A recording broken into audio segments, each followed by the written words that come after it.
Character file: Jimmy Savile The Reckoning. Jimmy Savile is played by Steve Coogan, who does a very convincing performance as a sexual predator. Former DJ and BBC presenter, during his 70-year career, he abused 450 victims from children, teenagers, the disabled, and the elderly. He was exposed after his death in 2011. He was known for his character work running marathons and volunteering at hospitals in Mandeville, Leeds General Infirmary, and Broadmoor, the high-security prison. He also used his fame to become friends with the royal family, get into institutions, and work with people like Margaret Thatcher, and to get knighted by people like the Pope.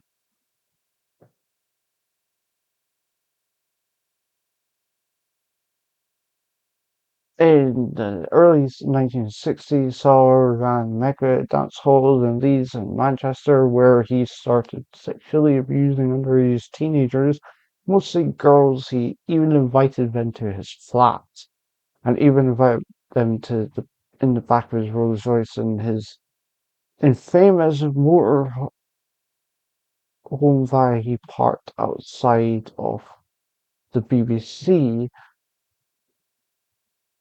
television centre. In 1964, his mother, the Duchess, also suspects a dark side and doesn't trust him. He's volunteering at a hospital porter to lure more of his victims and lurks around while using his public persona. In 1964, Savile hosts the first ever Told the Pops at the BBC. He becomes associated with Mayor Scarborough, Peter Jackney, who sells ice cream to lure young victims. Savile is investigated by BBC for groping a 15-year-old. The victim was found dead by her mother of a drug overdose. In 1972, Savile was appointed Order of the British Empire (OBE) for his services to charity and broadcasting. In the same year, Savile's mother, the Duchess, passed away and spent days with her dead corpse in Scarborough. In 1975, Savile hosted the first ever episode of his next TV show that will give him even more fame, Jim Will Fix It. He used it to abuse underage victims as much as the horror's victims. After filming one episode, he invited and abused a 9-year-old Cub Scout boy in his dressing room. Owl later abused a young girl at Catholic church in a hospital.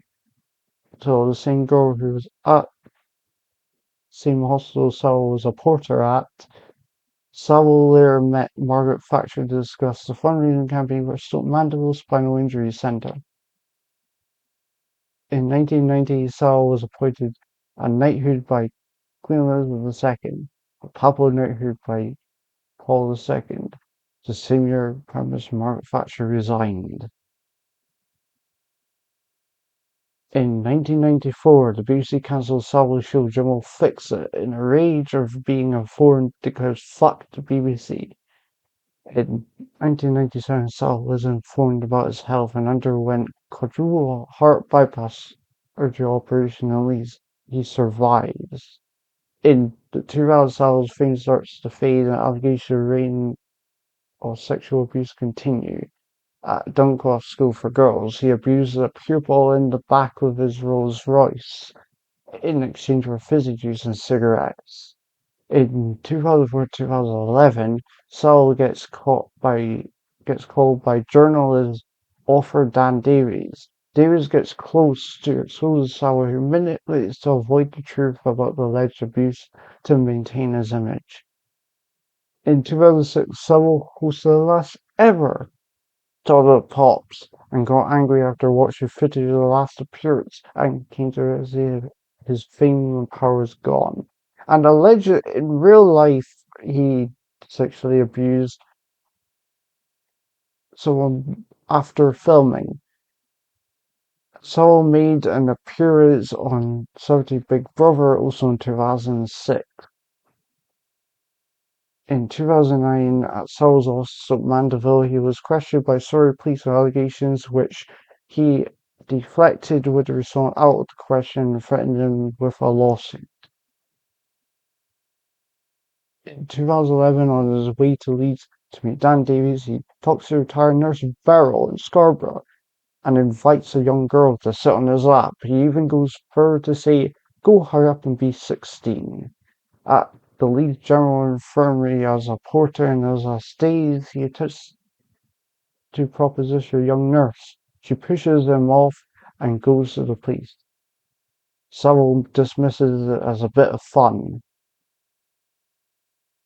He later abuses and fiddles with Dick Courts, but gets caught by a fellow porter and tells Savile it's none of his business and to get out.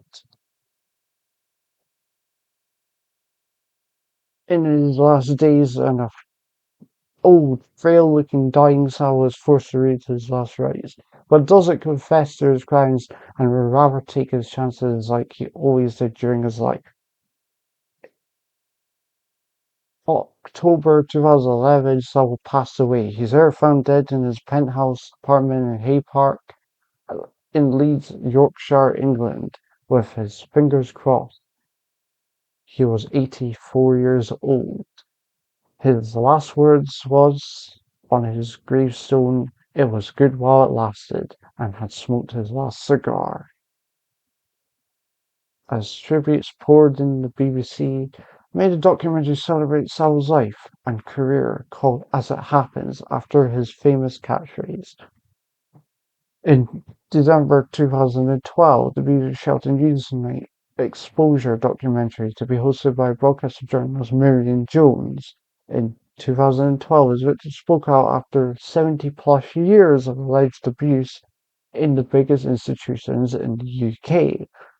At some point, his gravestone was taken down by permission from his family to avoid backlash by the public. In conclusion, it's important to address these allegations, to learn from these mistakes, but as we all know now as adult human beings, some may never learn to make the same similar mistakes. And this video is dedicated to his 450 victims who were manipulated and taken advantage of by Savile during his lifetime.